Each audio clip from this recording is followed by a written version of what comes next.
Welcome to the Railway Series Book Club, the podcast where we dissect the Railway series. I'm Jamie. I'm Marina. I'm Liv. And we hope you enjoy the show.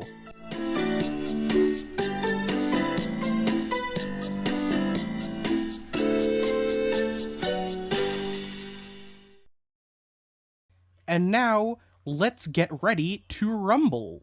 Let's get right into the news. Please kill me. God. Hello and welcome to the Railway Series Book Club, the podcast where last time we got so caught up in the wonderful discussion we had at the beginning, which padded the runtime of the episode given, like, I don't know where I'm going with this sentence. I'm going to try again. I rambled for like 30 minutes about Railway Series Crystal, and by then we all forgot that was supposed to be the cold open, so we just went into the podcast. It's my fault. You don't need to apologize, because that was a good conversation. But also, now nobody knows who we are. We'll be planting vague Five Nights at Freddy's-esque clues about our identities throughout the next 6 or 7 episodes, and you have to figure it out. No, it's 6 or 7. You mean like 80 episodes plus the like fucking spin-off podcast that isn't actually a podcast but is, and then the novels that aren't like canon but they are. That sounds way too specific to not be, like, exactly what Five Nights at Freddy's consists of. Yeah, you know it is. Okay, I don't know anything about that, because I have the constitution of a fucking piece of paper. Welcome to the Railway Series Book Club Let's Plays, where we make Jamie and Mari play Five Nights at Freddy's. I'm not playing fucking Five Nights at Freddy's. I'm not... If you want to play Kirby, that's horror I can handle. Same. This is the thing, I actually made it to, like, night 4 in both the first 2 Five Nights at Smudgers games. Oh, dear God. Five Nights at who? Five Nights at Smudgers! Excuse me? Is that a ROM hack with a fucking Smudger and friends? It is a wholly original game. That'll be the fucking Halloween podcast. Welcome to the Railway Series Book Club. I'm your hostess with the mostest. I am Jamie. My pronouns are she, her. And here are my co-hosts. I'm Marina. Pronoun she, her. I'm your local TV series bitch. I'm Liv. Great, anyway. She, her, I don't have a title, I'm just along for the ride. Okay, well, today, we're gonna be looking at the third story in Thomas the Tank Engine. Now, we all do agree that this book is very good. Yes. Yeah.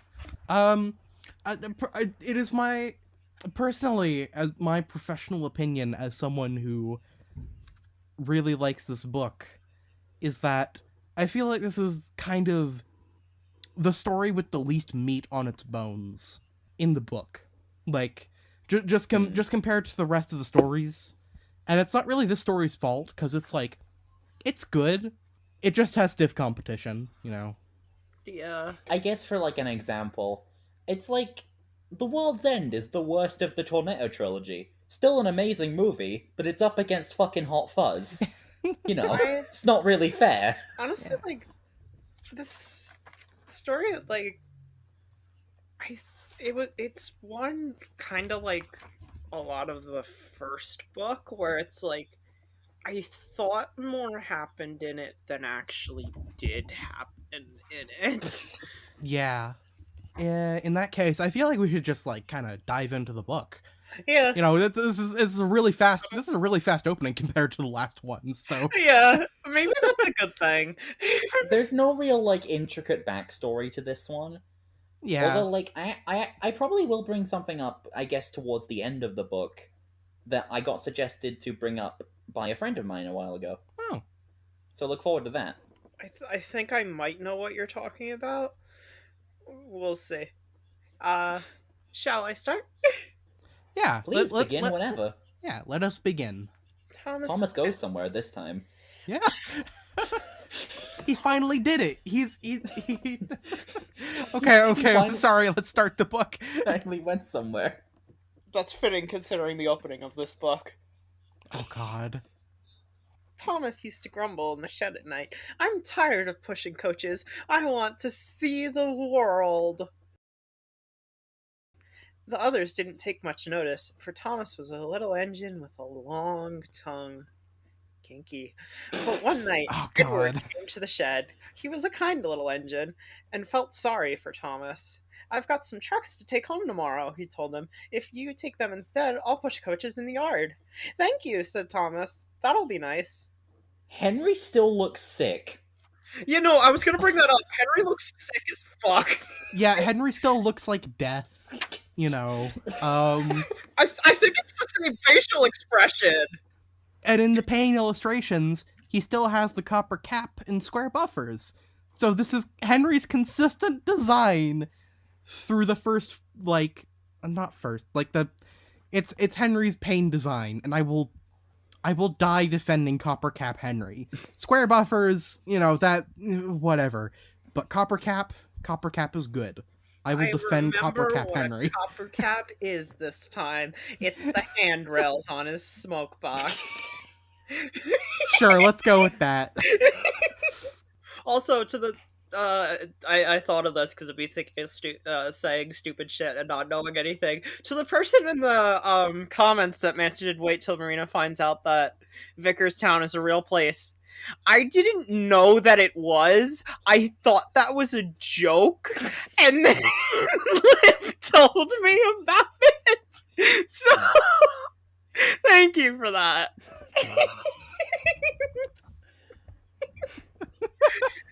So, I guess, is there anything to talk about other than the fact that Thomas is still very excitable and Henry still looks like he's slowly dying of some kind of terminal illness?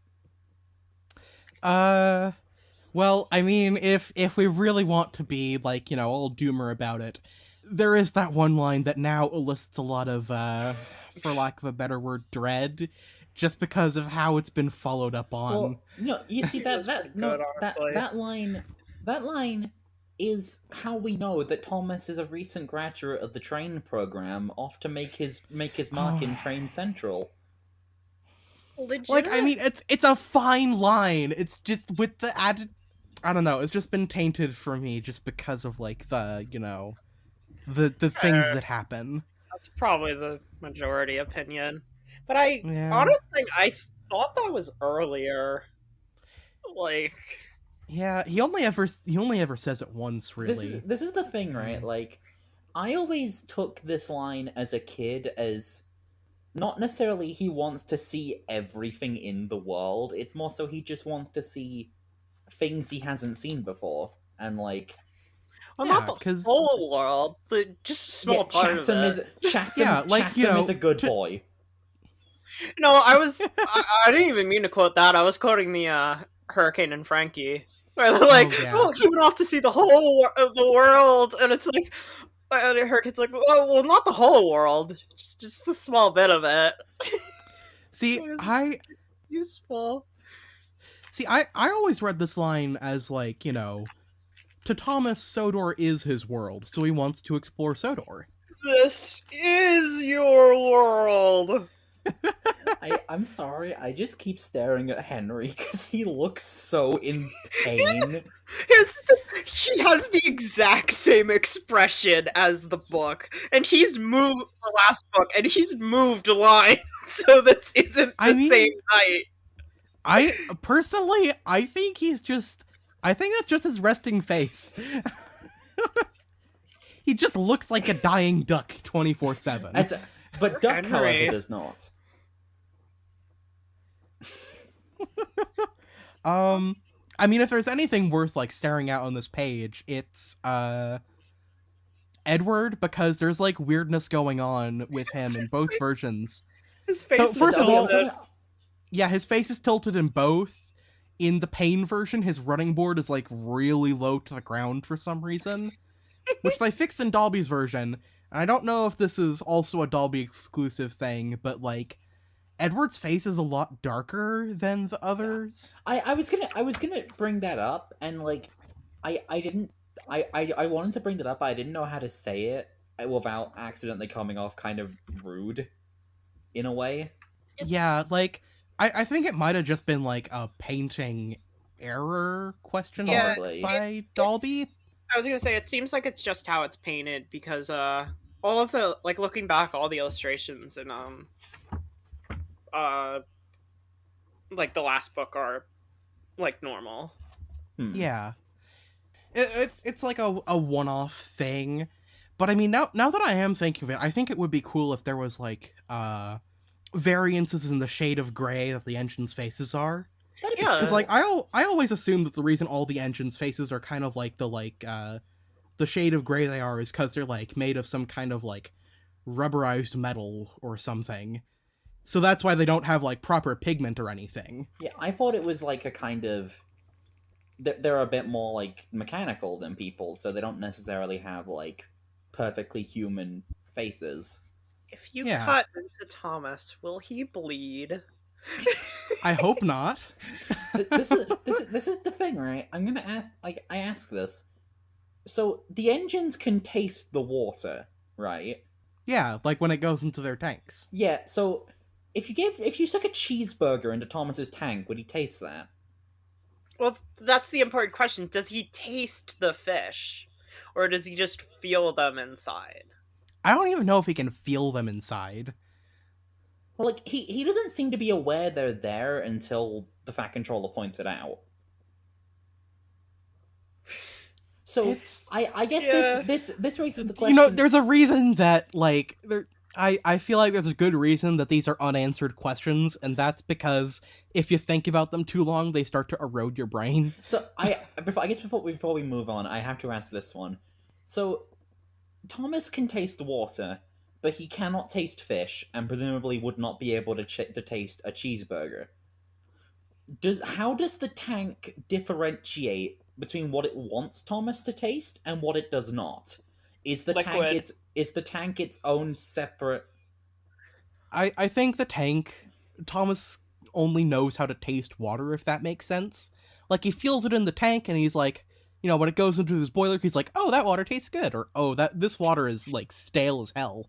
Or Jonestown Kool-Aid. if Thomas you- will taste it before the inevitable happens. Oh no! A horrible What do- joke. Feel what do you- free to cut that. I'm sorry. What do you think Thomas's preferred like soft beverage is? Capri Sun. I like that. You know what? I'll take that. Yeah, you know, Thomas drinks canon. Capri Sun. That's canon now. We're gonna petition Christopher Audrey to add it to the next edition of the fucking soda reading between the lines. Yeah, there's Just kidding. There's never gonna be a new edition of that book Capri Sun because fridge. I have that book and it's signed to me. one last thing before I move on that I just entirely almost forgot just because of the riveting conversation we've had is that unknowingly this is the first time that a Wellsworth has become Edward Station. Oh yeah. Like, obviously the Sodor map was probably designed with this line and others in mind, just because, like, you know, when it started being made in the 50s, it was kind of like working backwards with all the like stuff that was in the books at that point. So like Edward says, I've got some trucks to take home tomorrow. Oh. So then home, well, which we know with hindsight is Wellsworth, aka Edward Station. And like Thomas goes through Henry's Tunnel and down Gordon's Hill, which is, you know, how you would get to Wellsworth from Vickerstown. Yeah. So this is one of those moments where I feel obligated to say I really like all the thought that Audrey put into his map and world building, because like he didn't need to do that, but he did, and it's really cool. This ironically also has to do with Edward, but like not in that way. I really wonder if like just this bit of the story was the reason they made like Adventure Begins kind of largely focus on Thomas and Edward as the dynamic, because like they really don't have one in like Can I just say I think that was a These very at all. good choice because I Yeah, love Edward their and dynamic Thomas- in The Adventure Begins. oh yeah no I fucking Yeah. love it. The So- dynamic in the show is really good, but they like surprisingly don't interact a lot in these stories.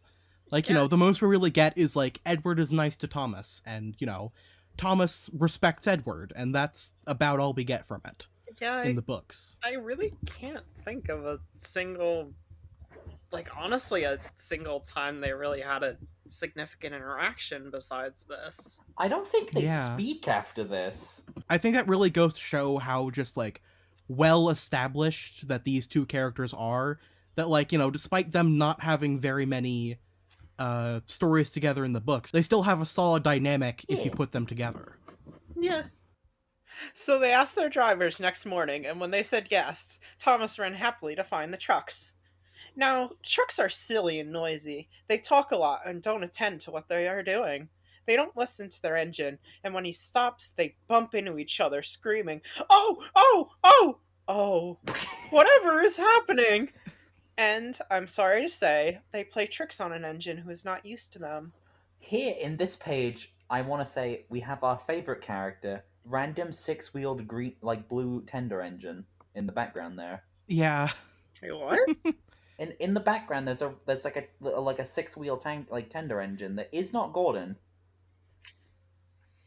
That's 85742 or whatever the fuck. Yeah, like I feel like that's something like really weird about early Sodor as it exists before like the cast becomes more established, is that like, at this point in Audrey's mind, the railway is just kind of like the railway has lots of engines on it, and we've only just met like 3 or 4 of them. So They're it's at like Vickertown, right? This is Vickerstown. yeah. Yes. So it could be an engine from the other railway. Yeah, like you could bullshit that. Yeah. Like, I feel like that is kind of the downside to giving each engine numbers, which is like a very weird criticism to make considering how ingrained that is into each of the characters and how early on it's introduced. But like, Oh, it really does just kind of limit the characters that you can just kind of have exist on the railway if you're trying to like stick to a consistent numbering scheme. well, I mean, Because if like the numbers just kind of like weirdly jump around, it doesn't really make sense. I So mean- like it's strange.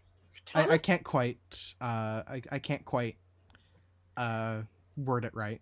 Thomas is the only one with a number for like the longest time, and he's like 1. So like Yeah. theoretically, there could be like obviously like at this point we know it's just the other 3 right now, but like theoretically there could be like 20, like 40, 50 engines after anyway, him. Jamie, we know you like the Yeah. engines having numbers because you used that picture of Gordon with the 4. God. Like I personally I really like the I don't know if y'all have seen Railway Mania's Sudrian Histories AU modeling project, but I really like the take on it he has there, where like the engines, instead of being like just flat out numbered like 1, 2, 3, 4, are all given like LMS style like classification. Like all the engines numbers are decided based on like their power classifications, kind of like the LMS. So like, Thomas is like, he has a power class of 3 or whatever, so that means he's 301, and like, the and other engines kind of have like, numbers kind of like that. And I really like that because you can apply the original number from the books to it while also leaving more wiggle room for like other random engines on Sodor. That's an interesting little thing. I get really confused with stuff like that because I don't know anything. So honestly, like when Mari is not a very railway-minded individual. I've had the idea for a story where fucking Hank Oh, comes before Duck, and I'm probably just not even gonna acknowledge the numbers. Numbers aren't real. They're like they were invented by mathematicians to sell more math to people. Exactly. They just wanted to sell more math textbooks. Speaking of selling, this doesn't actually have anything to do with selling, but I couldn't think of a segue. I like the before they say like, oh, the trucks like to play tricks on an engine. like they kind of portray the trucks like the way the story kind of describes it. It seems like the trucks aren't necessarily like malicious. They kind of just have no clue what's going on and like Yeah. are obnoxious. But then it's like that doesn't happen in the story, and it's like the TV series kind of cuts down a lot of this, and it like flows a lot better, I guess, because like nothing between those two really matters besides truck noises. The reason it's explained like that is just because, like, trucks on British railways at the time, they barely had brakes because, like, They're pieces of shit.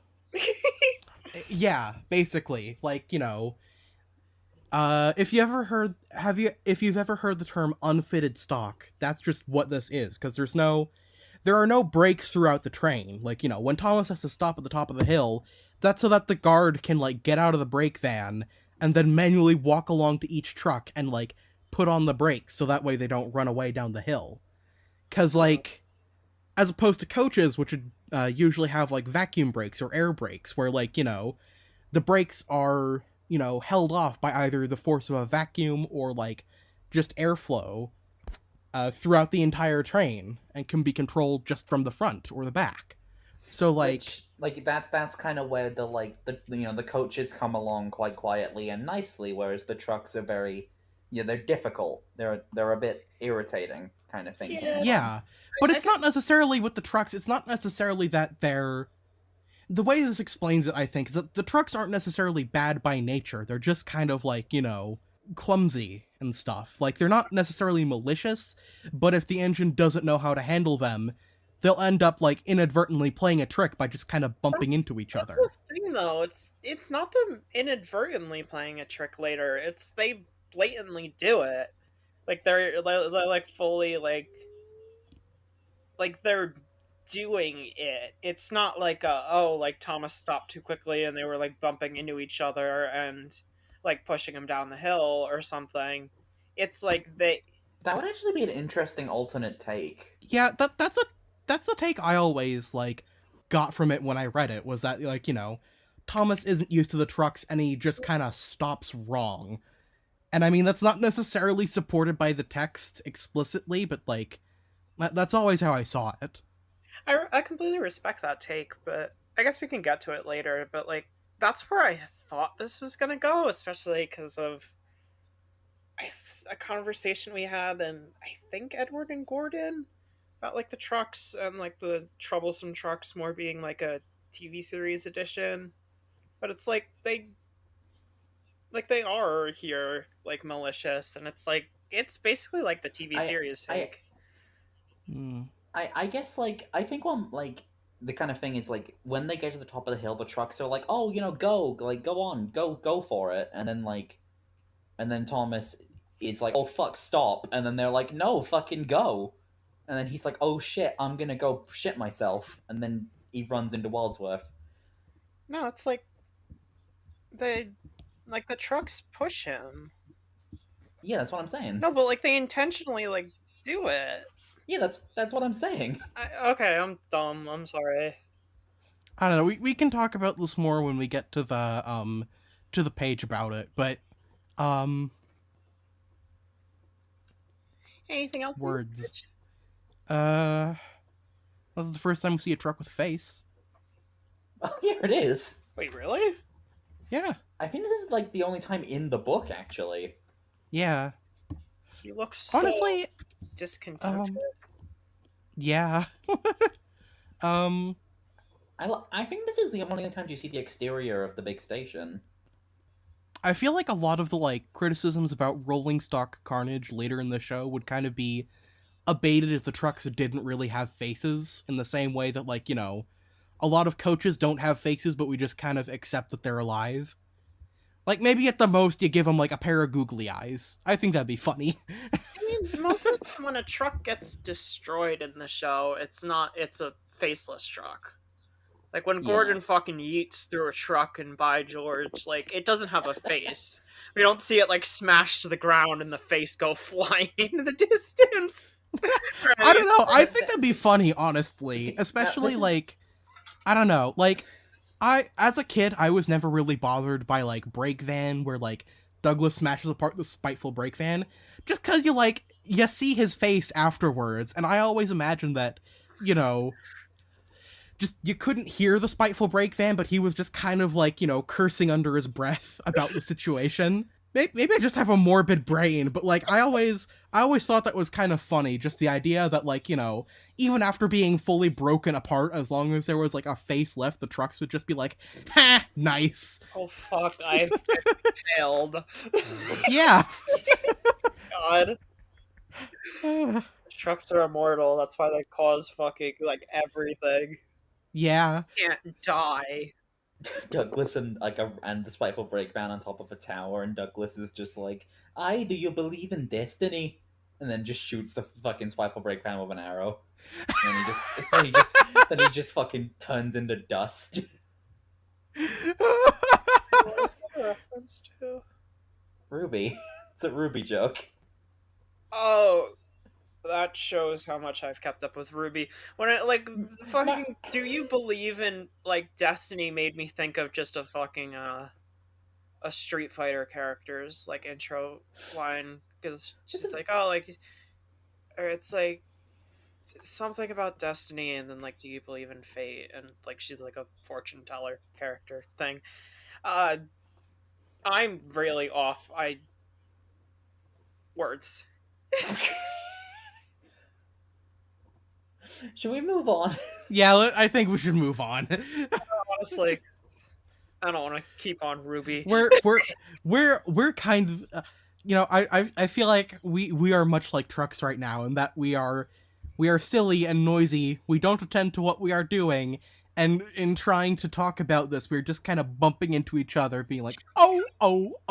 I just want to say, fucking, what's the name of the Railway series narrator? Johnny Morris. Johnny Morris's truck noises are fucking amazing. Yeah. Yes. I love it. I actually think he's a pretty damn good narrator. I think he's a good narrator. It's just his noises are funny at points. Yeah. It's that's not an insult. It's just I love it. All the Railway series audiobook narrators are pretty good, honestly. Yeah. I was gonna say the name of the fucking last one is Ted Robbins or something, right?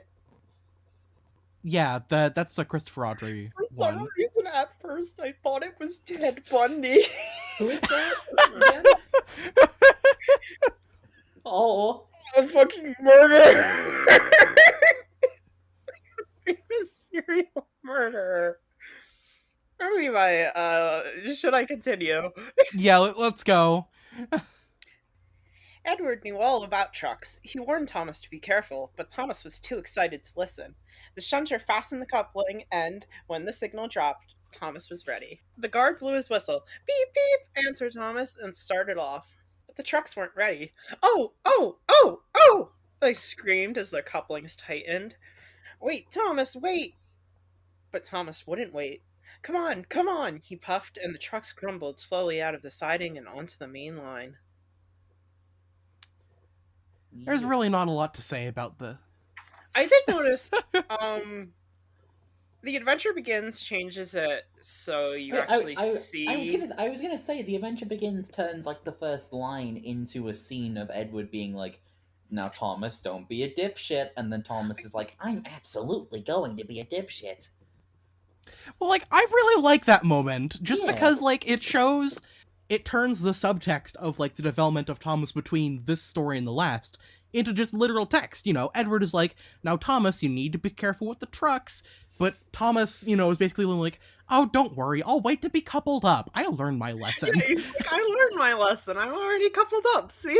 And Edward's just like, Yeah. oh god. And then Edward's just like, I may have made a mistake. Honestly, it feels like something that in a later book would have just been a scene rather than Yeah. just the one line of text, which Yeah. I like that they changed that. Yeah. I feel like that's really all there is of interest. No, we here. can't forget that the truck in the siding has a H on it. Yes, good old H. Doesn't hold. H doesn't even hold a candle to the The M M wagon, truck, though, the honestly. god. Please tell me there's an Yeah. E truck somewhere. Also, Thomas hasn't got a 1 in this. Oh yeah, he doesn't. I think he does in the original version, but I think for some reason Dolby just removed it in his revised version. I may Probably be just forgot. insane, but it looks like the shadow for it is there and not the actual number. I'm your shadow. You can't even touch me. Also, this is a small thing. This is another one of the illustrations actually have like kind of noticeable difference in the track plan, because the two sidings where the H truck is actually originally weren't sidings, and they were crossing tracks that went over the two tracks with Thomas and like that one guy next to them. Yeah, I've looked at illustration, and that track plan looks nonsensical. So, like, I can see why Audrey was like, what the fuck is this shit? H truck. H. Anyway, should I go on? Yeah, I feel like there's not a lot to say about this page. Thomas was happy. Come along, he puffed. All right, don't fuss. All right, don't fuss, grumbled the trucks. They clattered through stations and rumbled over bridges. Thomas whistled, peep, peep, and they rushed through the tunnel in which Henry had been shut up. Then they came to the top of the hill where Gordon had stuck. Steady now, steady, warned the driver, and he shut off steam and began to put on the brakes. This is the first time that we revisit Henry's Tunnel and Gordon's Hill, though they are not called as such yet. They are just the tunnel where Henry is shut up, and the top of the hill where Gordon has stuck. It was actually changed in the season 1 adaptations, because they call it, like, he says, like, oh, like, he rushed through Henry's tunnel and then he puffed up Gordon's Hill. Yeah. Wait, I thought they didn't reference it in the TV series version. Wait, I swear they didn't. They did in the version I watched. Which version did... Every copy of Thomas and the Trucks is personalized. Which version did you watch? Every copy of Thomas and the Trucks is personalized. You can upload on Thomas and Thomas HD Classics. Okay, maybe I'm just insane. I swore they didn't mention Henry's Tunnel. Also, you know, now that we're in the part of the episode that is in both adaptations is just a fucking montage, I would like to bring up that I think it's really neat that, like, the one constant between both adaptations of Thomas and the Trucks is that they're both just kind of like montages of Thomas traveling set to cool music. Yeah, because in the first one we have like the really cool piece of music that Sonic Forces would eventually rip off for a boss theme, and then please tell me you've seen that video on Twitter. I haven't seen that. You're gonna need to send that to me, because it's like the opening for like the fight where like you fight Eggman and then like it turns from like the Sonic 1 boss into the Egg Dragoon. It's like because like the Thomas Sonic is like like the Sonic one is like it's like the same basic missing notes, and it's amazing. I don't know if it's still on Twitter because I think the guy deleted his account, but wow, okay, that I feel like this was better than Sonic Forces. Like this story, honestly. Aren't most things? Well, yes, but I feel like, you know, if even the weakest story in this book is better than the story in Sonic Forces. It's not really a high bar. It's literally just the bar, basically. Yeah. We also should really absolutely point out, this page is where probably, without a doubt, the most iconic and well-known piece of imagery of Thomas the character comes from. Like, yeah, it's, you know, it's the image they put on the front cover. It's an image that they referenced a lot in, like, early promotional material for the show. You know, they brought it back into relevance with The Adventure Begins. It's just, it's a really good illustration. Yeah, because it ends with it fading to, like, from, like, the CGI to, like, this image. Which is cute. Or, like, a redone version of it. From what I remember, and, like, from what I've seen, this image was actually one of the main images used in promotional stuff for the Railway series. Yeah. So, like, any kind of, like, article, like, it would have, like, a picture of Audrey, with like his layout and then this particular illustration. Yeah. It's iconic. It is. Um, Also, this is probably where Thomas is like the basis for Thomas's smiley face came from. yeah. Honestly, it's Good like one of face. his better faces in this book. Like, Yeah. they're weirdly like hit or miss, but like when they hit, they're really nice. And like this Yeah. one Yeah. was- And if we can go back to like the music, the adaptations music for a second, I always thought it was like really neat how The Adventure Begins brought back Troublesome Trucks from season 7, which was just like kind of out of left field. And the version fucking slaps. Shall we do the song, ladies? I mean, honestly, Trucks look at the edges. Every time. honestly, I feel I like the original version better, if only just because like The Adventure Begins version is a lot slower, and also the lyrical changes they make for Thomas pulling the trucks along the line, they don't exactly like, they don't flow as well as the original. Yeah, But at the I- same time, it's instrumentally it's still good. I think it worked So well for what it is. I think yeah, you want to know the thing that makes me the most sad about the Adventure Begins adaptation? what? It's like in the original version, like there's like I don't know how to describe it. They're like the little like coconut like diddly bits that they don't have those in the Adventure Begins one. Like little clicking noises? Yeah, I like They have those. those. They do. They're not as pronounced. They're not as pronounced, but they're in like the second half. Hmm. I have it on right now, honestly. Honestly, I always felt like the Adventure Begins version would have like it would have really benefited from also like adapting the ending verse as well as just, you know, the mid verse. Just because like, you know, it would have made the song longer and more interesting.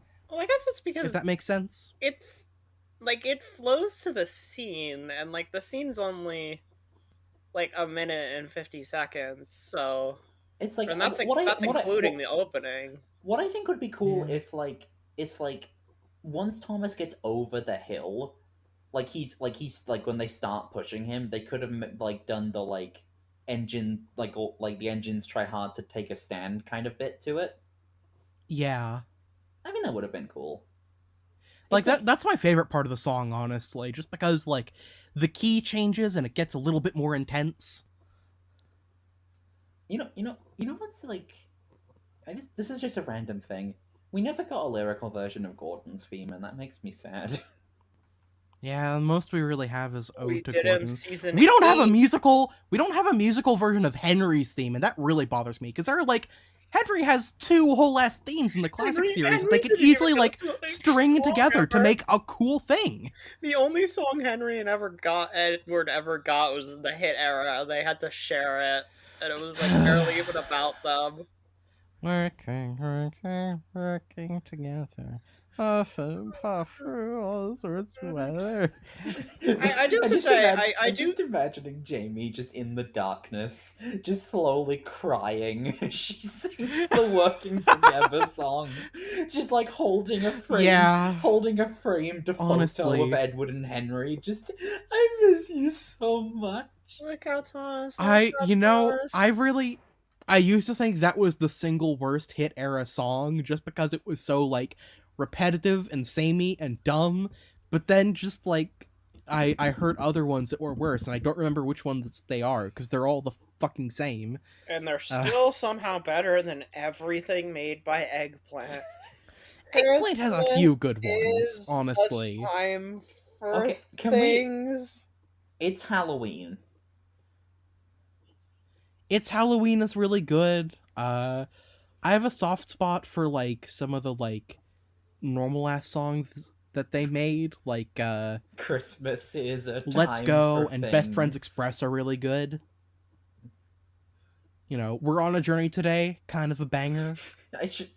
I know this wasn't by Eggplant LF, but I really like the non-Bwubba version of Set Friendship in Motion, and I'm really disappointed that they didn't get to use that at any point, because like I honestly really, really like that version. At least it gave us the best scene in any Thomas thing ever. The fucking war scene in Bread and Better 4, Yeast Unleashed in the East. Okay. Should we move on? Yeah. I like the Adventure Begins version of this scene. Should I read? Yeah. Again, I feel like it says a lot that, like, the common thread in adaptations of these is that this story lends itself really well to just kind of, like, being a montage where things happen and that's about it. Yeah. Yeah. Alright, now let's go to the next page. It's definitely the earliest, like, kind of runaway story, and it kind of shows. Yeah. We're stopping, called Thomas. No! Answered the trucks, and bumped into each other. Go on! And before his driver could stop them, they had pushed Thomas down the hill, and were rattling and laughing behind him. Poor Thomas tried hard to stop them from making him go too fast. Stop pushing, he hissed, but the trucks would not stop. Go on, they giggled in their silly way. But yeah, so this is my point. They knew what they were doing, and were doing it intentionally. I guess. Like, I mean, it is...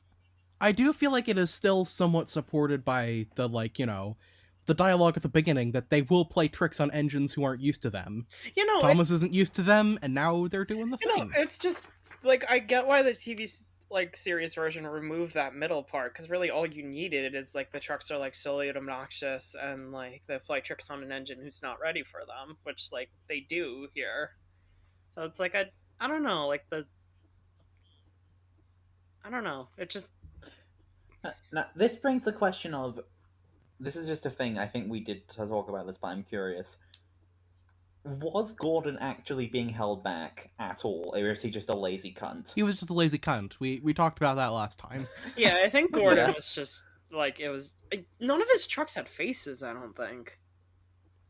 Well, yeah, but, like, a lot of coaches don't have faces either, and they still do things. Oh my god. The front truck on Thomas's train changes from the first scene to the next. Because that truck isn't number on, 69. that truck isn't on the train later. That's a goof. God. Goof number 69. Thomas is, can I just point out, he is fucking horrified in this illustration. He has seen death and he is afraid. I think that's another face that may have inspired like one of his model faces. It does look quite a bit like his, like, shocked faces. I hope somebody at some point models like a model series face mask inspired Thomas Pog. That probably has. If I had to make a guess, that'd be Andrew who will do that. I will ask them next time we talk. I was gonna say we need to ask them after this. Oh God. We're watching Sailor Moon musical at some point, so I might ask them then. Oh, nice. We need to play I feel like, again, there's not a lot to say about this page. There's not. Yeah. He was glad when they got to the bottom. Then he saw in front the place where they had to stop. Oh dear, what shall I do? They rattled through the station, and luckily the line was clear as they swerved into the goods yard. Oh! Groaned Thomas as his brakes held fast and he skidded along the rails. Sydney! Wrong speed. I must stop, and he shut his eyes tight. When he opened them, he saw he had stopped just in front of the buffers, and there watching him was the fat director! Exclamation point. Like, I really like this scene just because, like, it does feel action-packed, just like, Thomas, like, the grammar is a bit weird on it, like, then he saw in front the place where they had to stop is like, that's weirdly phrased, like, I know, like... I botched that. Grammar has changed between 1946 and now, but, like, if I were writing this today, I wouldn't write it like that. And then there's also, like, the big long dashes that are meant to represent holding the, like, holding the sound. Yeah, for what it's like, he could have just done like the lots of O's. That probably would have made it easier. I feel like the reason he did it was just so that way he wouldn't have to type out a lot of O's. He was just lazy. Well, I think it might just be more like a proper grammar thing. At the very least back then. It's probably that they could also like format it to fit the page better. So it was like just like Yeah. however Yeah, long fair they enough. needed, because those two, the O and like the are like they're one line on the whole, like they're a whole line in the like original Yeah. printing, not in the collection though. Yeah. So I have two small things that I would like I could point out with, as always, the illustration, because I'm just the person that talks about illustrations at this point. It's really cool and interesting, and I love you. So one of them is, I'm gonna go through, I guess, what we kind of already seen is, you can see towards the back of this illustration the yard where Edward is in Edward and Gordon. Oh, I never noticed that. That's really cool. Attention Really to detail. dark? Like, well, like, if you think about it, Edward is at Wellsworth, and Gordon gets stuck at the hill, and you can see the little bridge that Edward goes past, and like, there's the three little sidings. Huh. Yeah. It might be hard to see if you're like watching the podcast Yeah. and like looking at the visuals, because the way this illustration is formatted is really bad for the graphic setup I have. So like, because Thomas is like in a really awkward diagonal angle, so I have to kind of like cut him off a bit so you can see the train. So I guess this, I love 4x3. I guess the second one is, I think this probably is the biggest change any of the illustrations went through with this book, because in the original, whatever his name was, I forgot his name. That Pain. one. So, in the original Pain version of this, Thomas actively does a massive swerve to his right, like off of the main line into the yard. Like, it's like a really big kind of like bend. But in this, he kind of stays straight on the main line, and you don't really see him end up in a siding. Whereas in the original version, he's already in the process of going into it. Yeah. I feel like part of it's like a continuity change. Just because like Thomas basically, if you're going off of like, the original illustrations, it doesn't really like make sense for him to like be on kind of like the right side of the line after like swerving to the left. If that makes sense. I mean, so like I feel like it would be a much more dynamic visual if he was like, screaming into a turn or whatever he's, doing in the original. I think I prefer the Pain illustration with this one specifically. yeah. Like, I feel like if Thomas was swerving right instead of left, I think I would wholeheartedly agree. But I mean, they're both functionally identical, I guess. So I don't know. That's splitting hairs, I think. To like, I don't know. I don't know where I'm going with this. Oh no, I get what you mean. It's looking at it, it might be a continuity thing because, or no, in both illustrations in both illustrations, I think he ends up to the left because there's the two lines, which I'm assuming are the main line. No, those are buffered. What? Like I said, it was a very big change. Yeah, I like the visual of him actually swerving, like the head.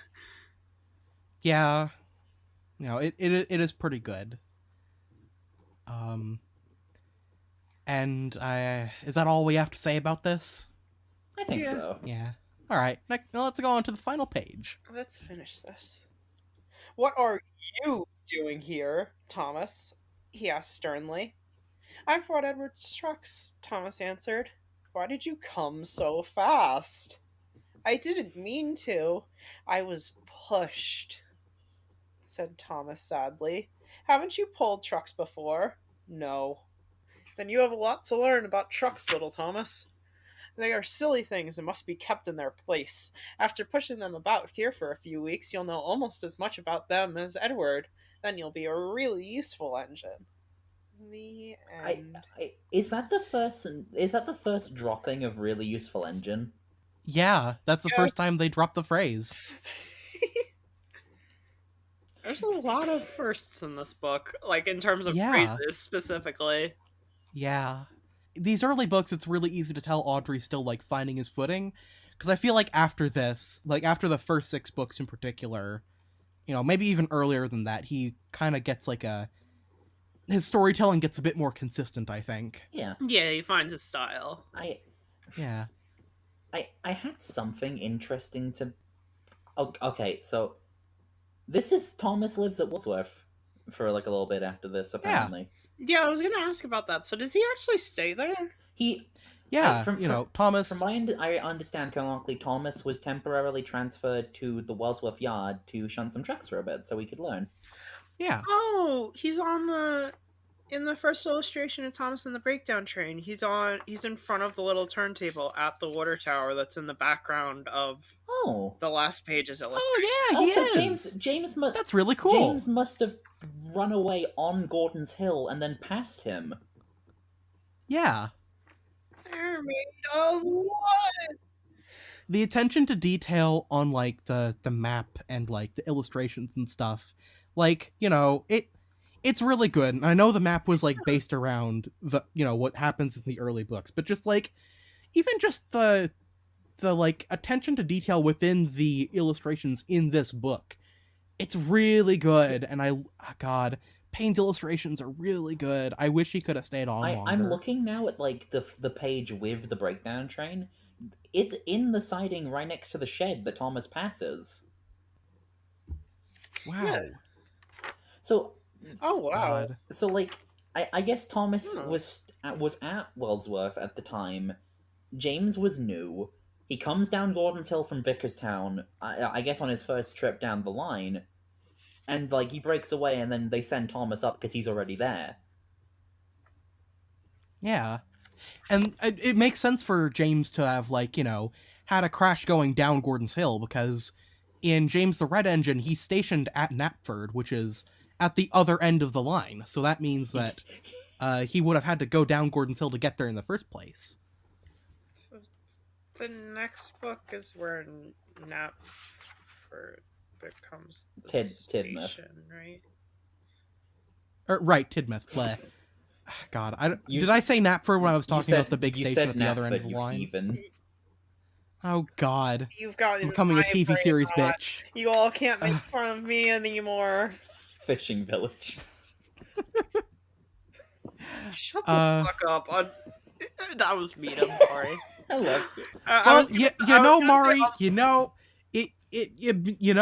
at the very least, you've been vindicated by the Unlucky Tug on his TV Yes, series I was just map. about to say, fucking Unlucky Tug made the fishing village the fucking Arlesdale Harbor. So, yeah. I've been vindicated. I was actually smart, because now the entire fandom is going to consider that canon because Tug said it. I was ahead of the time. Eat your heart out, Boatman. Boatman?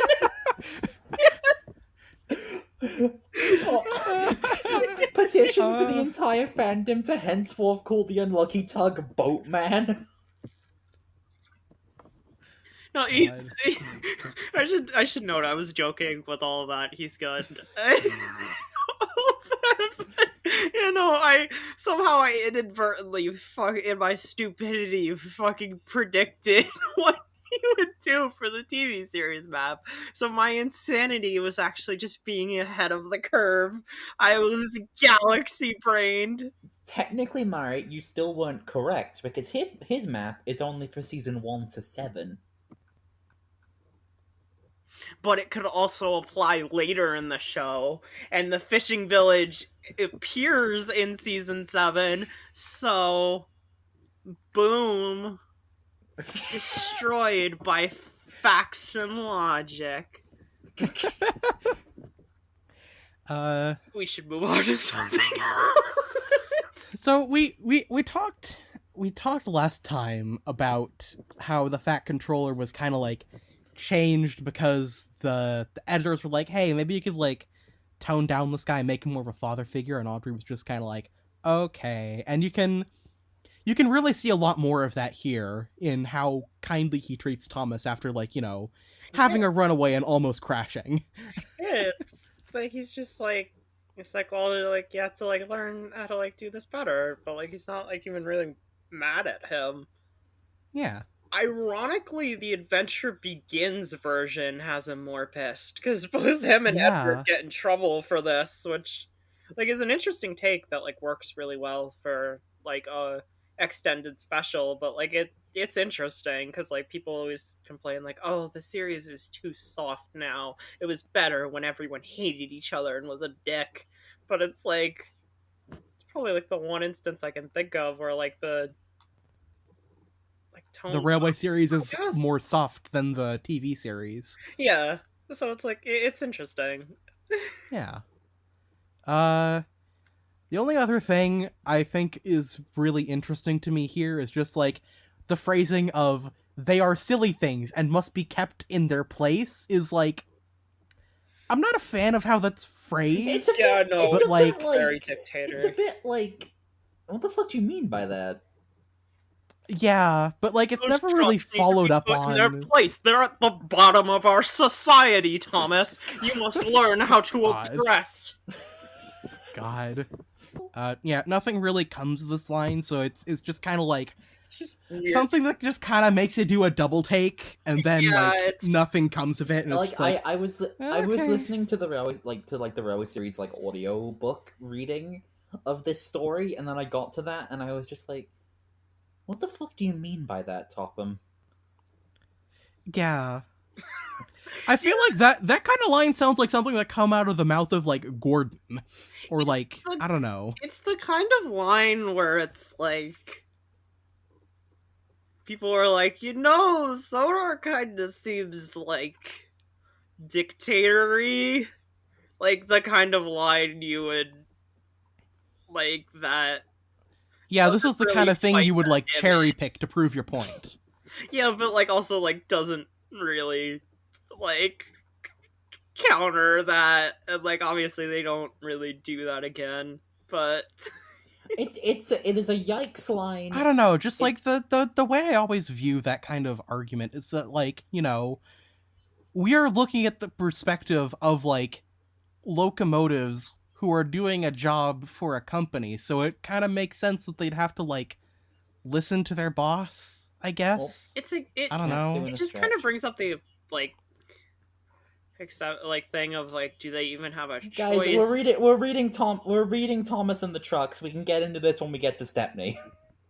Okay, so can I say something on the best line in this section, which I think someone in the comments was saying that we got a comment saying that they hope we acknowledge the line when it comes, and I don't know what they meant, but I'm gonna guess it was, why did you come so fast? I didn't mean Oh god. I was pushed.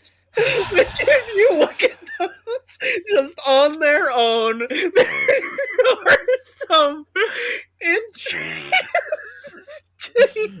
It's like those videos where it's just like fucking like the many sounds of Alec Baldwin or like George Carlin or whatever, just like without like, and it's like, watch this without visuals, and it's just like, oh, That like, night, stuff like that. night, Donald's driver and fireman got busy. Okay, I feel like we should move on to Let's ratings because I move feel like on. we've stopped we've run out of like actual like analysis to talk about. Yeah. Uh, Oh, man. I think I'll go first. I give this story a Toby just because like it's good, but it's like I feel like it is the weakest in the book compared to like the importance of both Thomas and Gordon and the next story, and just the sheer amount that I love Thomas's train.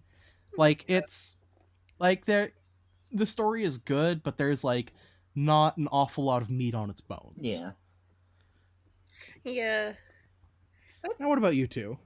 Honestly, for me, I kind of agree with you. It's a Percy for me because it's like I've said in the past that like James for me is like the perfectly average in the middle. Like, don't really have anything like positive or negative to say about it.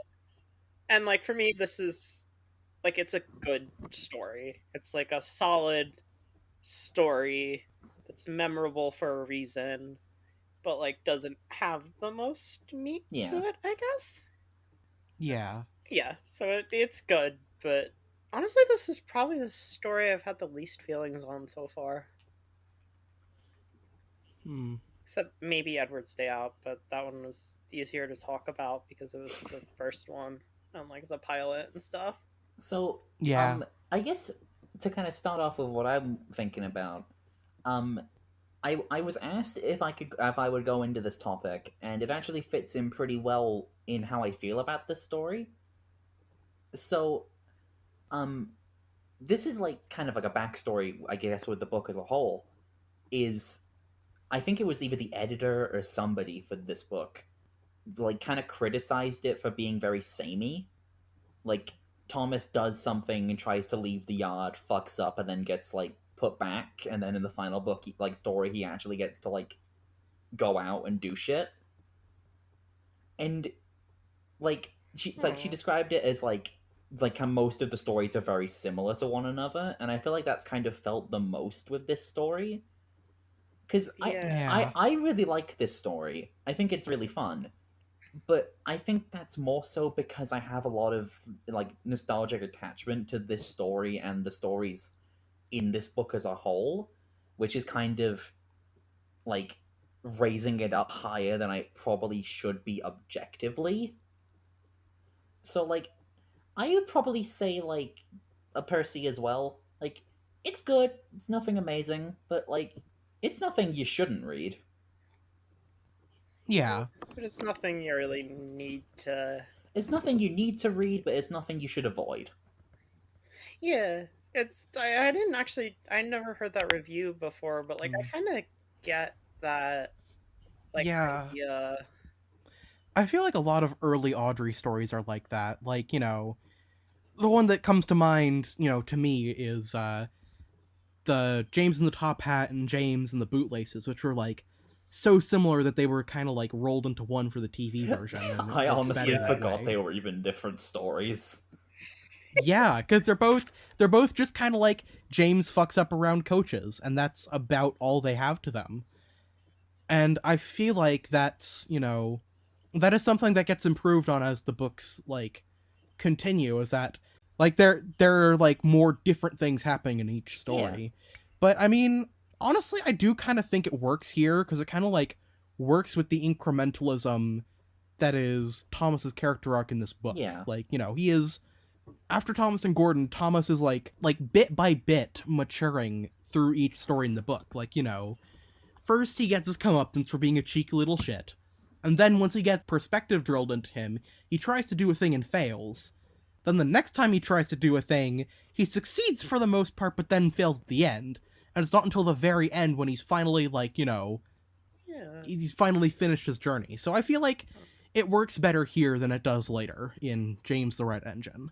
Honestly, I think like that's like set up an arc is part of why like it was such a perfect idea adapting it into The Adventure Begins. Like honestly, I think more so than it would be if they did like say like a sequel special with like James the Red Engine or something because it's like it's not Yeah. like I don't want to see that, but it's like especially because they made an effort to make the stories flow into each other a bit more because like this is it's explicitly the day after Thomas's train and like Edward like offers Thomas his trucks to kind of as like a cheer up when the others are making fun of him for what happened in train and like as we mentioned there's like the oh like see I didn't forget the like I didn't forget to couple up this time and I was just like wait that's not what I went and stuff. It's like yeah as a part of the greater whole of this book I think this story works a lot better than Yeah. single. It's better as a chapter of a bigger story than as a story on its own. Yeah. I guess that's it. Why did you come so fast?